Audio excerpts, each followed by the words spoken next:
Selamat siang saudara-saudari pencinta petani se-Indonesia. Saat ini kami berada di Strawberry Hills di Desa Semangat Gunung, di lahan Bapak Indah Surbakti. Dia salah satu pelaku usaha stroberi dan salah satu ketua Gapoktan yang ada di Desa Semangat Gunung. Lokasi agrowisata yang dibangun oleh Bapak ini mengharapkan melalui lahan ini dapat termotivasi seluruh petani-petani pecinta tanaman organik.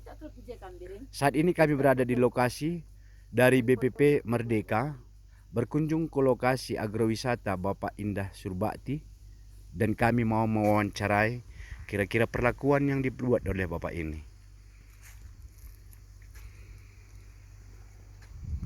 Halo Pak, selamat siang Pak. Ya, selamat siang. Perkenalkan Pak, kami dari BPP Merdeka datang ke lokasi Bapak untuk berkunjung. Kami mau melihat Pak bagaimana perlakuan Bapak di lokasi agrowisata yang Bapak rencanakan ini Pak. Tolong Pak, kenalkan dulu Pak nama Bapak. Nama saya Indah Surbakti.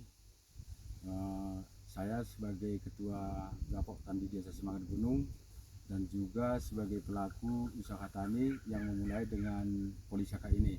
Iya.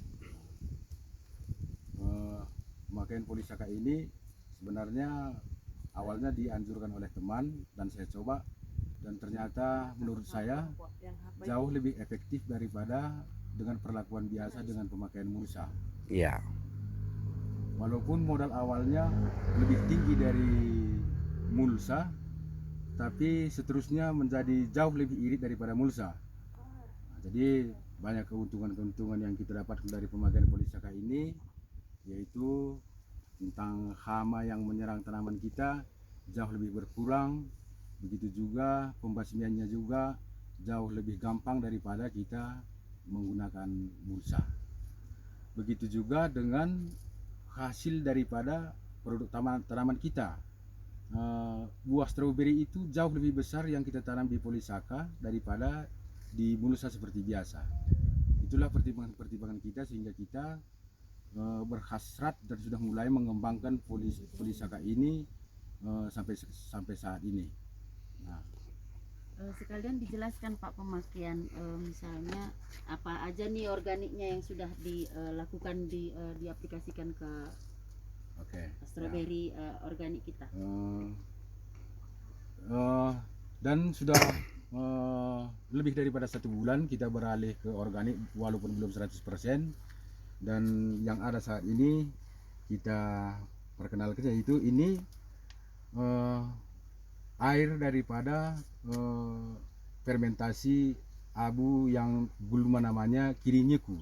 Itu enggak saya tahu bahasa apa kirinyiku itu, tapi kalau bahasa Karaunya itu lenga-lenga atau simentar bunga. Itu. Nanti kita tunjukkan ini cara kegunaannya untuk apa nih Pak kalau untuk stroberi? Sebenarnya gini, ilmu ini saya dapat dari ilmu ibu saya dulu. Ibu saya dulu menggunakan ini untuk membasmi ketombe. Jadi saya ingat, lalu saya buat seperti itu, dan setelah saya telusuri ternyata ini sangat bagus untuk tanaman, segala tanaman. Nanti bisa Bapak Ibu telusuri di Google, akan diterangkan di situ bagaimana manfaat daripada daun dan pohon kirinju itu. Ya. Coba Pak yang lainnya Pak. Ini TSB yang kita buat dulu bersama dengan BPP dan PPL Merdeka. Ini juga saya gunakan. Itu apa namanya Pak? TSB. TSB. Ini? Terus yang ini air daripada rendaman tembakau. Itu fungsinya Pak? Fungsinya untuk membuat hama itu enggak doyan lagi makan. Jadi kalau kita semprotkan ini ke tanaman kita, hamanya tidak mau makan lagi. Jadi mereka akan jadi kelaparan dan mati. Itulah fungsinya. Oh iya. Nah, ini udah tadi. Udah. Nah, Ini ya ini juga PSD dan ini termasuk yangnya. Oh, itu induknya Pak ya. Induknya. Nanti ini kita kembangkan dan kita perbanyak. ini nih paling mantap nih, tapi Nah, belum jadi bisa Belum jadi. disorot Pak. Itu apa itu namanya Pak? Ini jamur jakaba. Ini jamur jakaba. Ya. Ini bahan-bahannya Pak? Itu sebenarnya bahannya gampang saja, itu dari air cucian beras. Oh. Nah, dari situ kita fermentasi. Ya kalau mujur jamur itu jadi. Kalau belum jadi ya kita ulangi lagi. Jadi ciri-cirinya itu jadi itu tuh, bagaimana itu Pak? Jadi atau tidak Pak? Bintik-bintik merah. Bintik-bintik merah di atas, dan itu berarti jamurnya sudah Memang ini hidup. masih 2 hari kurasa, entah berapa hari Iya, Pak ya, belum benar. belum maksimal yang ini Iya. ya. Kalau nanti udah merekah dia kayak nasi kerak. Iya, benar. Berarti ini udah jadilah Pak ya, udah mau jadi dia Sudah Pak mau ya. jadi. Jadi ini Pak, perlakuan di lahan Bapak ini menggunakan kimia itu berapa persen lagi Bapak gunakan Pak kimia kita di sini? Sebagai contoh, dalam 5 minggu terakhir ini saya sudah menggunakan bahan organik ini sebanyak 80%. Iya. Dan nampaknya seperti Bapak dan Ibu lihat sendiri, tanaman kita aman-aman saja. Ya, tidak ada hama yang terlihat, dan tanamannya juga ya sepertinya segar gitu.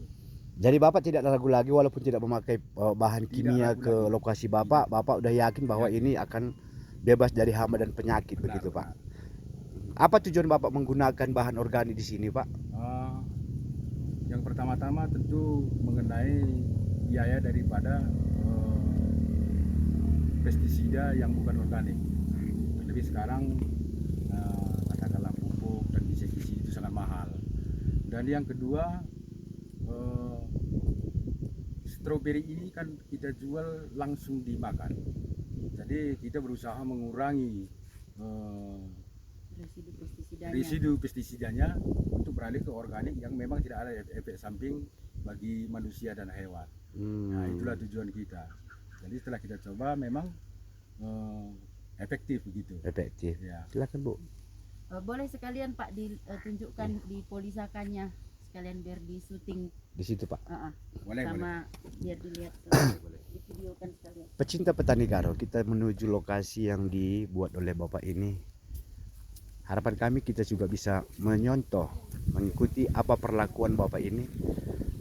Bapak ini mau menghilangkan pemakaian pestisida kimiawi dan mau beralih ke organik. Karena itulah harapan dunia saat ini.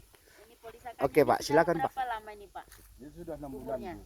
Sudah 6 bulan bulan. ya. Ya. Seperti ini kebetulan memang tadi baru panen pula. Iya, Jadi benar. tinggal yang belum terlalu merah dia Ya, ya. benar, Bu. Inilah. Syuting aja sekalian Pak Pelawi Pak Tamrin. Yang mau Kira-kira berapa? yang mau Itu yang ditanam itu. mau mulai lagi Nah, sebelah sana.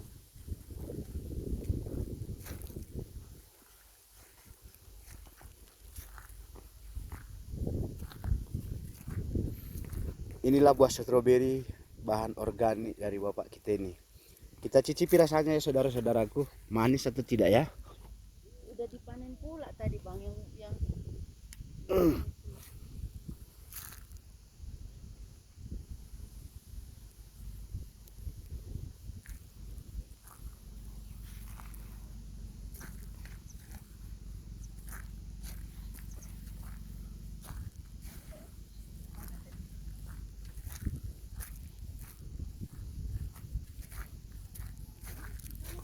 Oh, ini perkembangannya Pak ya, pengembangannya. yang belum. Ini yang akan tanam.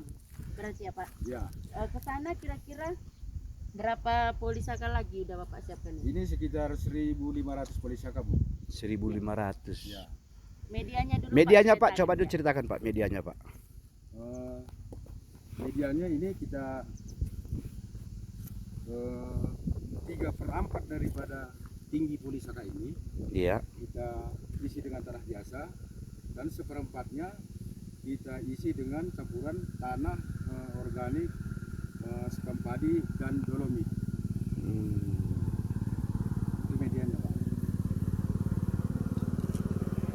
Sekam padi, dolomit dan berarti dari media pun sudah menunjukkan organik. Organik. juga, ya. Ini tidak ada pupuknya sama sekali, Bu. inilah udah pertumbuhannya sekarang. Untuk pemakaian polisaka ini Pak, yang sudah pengalaman Bapak berapa tahun kira-kira daya tahannya sampai harus diganti lagi dengan yang baru? Pengalaman kita baru yang ini Bu. Tapi dari pengalaman teman-teman kita tahu bahwa polisaka ini dengan pengisian yang benar akan bisa bertahan sampai 2,5 tahun. Berarti yang sudah dipakaikan kemarin ini sudah lewat setahun nih Pak? Ini. Belum, ini masih 6 bulan Bu. Bulan. Tapi menurut teman-teman yang sudah berpengalaman, katanya ini bisa tahan dengan pengisian yang benar begitu. Jadi Pak, untuk meningkatkan citra rasa dari yang asam ke manis gitu Pak, kira-kira kiat Bapak supaya stroberi kita ini rasanya manis, legit gitu Pak, kira-kira bagaimana kiat yang Bapak buat gitu Pak? Banyak sekali bahan-bahan organik yang bisa kita buat dari alam yang ada di sekitar kita. Contohnya ada kulit pisang, ada telur, dan ada juga seperti saya tadi ceritakan itu fermentasi dari gulma kiri begitu. Ya begitu juga dengan rebung bambu, dan banyak kali Pak bisa kita manfaatkan bahan-bahan organik di sekitar kita. Itu yang membuat manis Pak rasa stroberinya Pak ya? Benar. Sekarang pasaran kalau peti sendiri berapa sekilo? Kalau peti sendiri 100.000 per 1 kilonya Bu. Satu onnya 10.000. Kalau yang dipasarkan berarti ini Bapak udah sekarang cenderung peti sendiri apa masih mengirim juga? Kedua-duanya Bu. Ada yang datang hampir setiap hari, sudah ada yang datang ke lokasi kita dan beli sendiri. Dan setiap hari juga ada yang kita bawa ke pasar di Medan. Kalau di Medan itu kita jual grosiran itu 50.000 per kilo. Karena kalau peti sendiri ini pasti risiko tanaman juga ada ya Pak ya? Banyak kali Bu, artinya buah pasti yang bagus semua diambil. Iya. Dan ya pasti dia makan waktu dia meti kan Iya, gitu. kilo yang dibayar ternyata yang dimakan udah doanya. Betul. Nah, itu alasannya Bu. Jadi harapan Bapak ke depan tentang stroberi kita di sini Pak? Harapan saya ya Entah dari kami pemerintah ya. Iya. Boleh. kita mau mengembangkan ini semaksimal mungkin. Tapi tentunya kita tidak sanggup kalau tidak ada bantuan dari pemerintah, khususnya BPP, penyuluh, dan begitu juga dengan Dinas Pertanian. Dan kalau lah bisa dikolaborasikan, kita ini rencana kita Pak mau membuat bukit ini menjadi bukit 1.000 tanaman. Uish, Jadi, mantap. ya, dalam hal itu kita berharap supaya Dinas Pariwisata juga ya ikut membantu kita begitu Pak. Iya. Jadi inilah lokasi yang mau Bapak tanam 1.000 tanaman gitu Pak ya? Ya benar Pak. Oke. Bukit 1.000 tanaman. Bukit 1.000 tanaman. Bang, itu Namanya Bukit disorot 1.000 yang tanaman. Ya. Strawberry Hills apa itu? Masih apa di zoom kan? Udah. Strawberry Hills. Inilah lokasi Strawberry Hills. Jam 7, jam 8 penerangan pun udah sampai ya. Oh, ini masih sedang diusahakan Bu. Oh. Tapi sebenarnya sudah dekat di sini. Kan ada di sini penginapan. Iya, Nah, Puncak di situ. 2. Nah,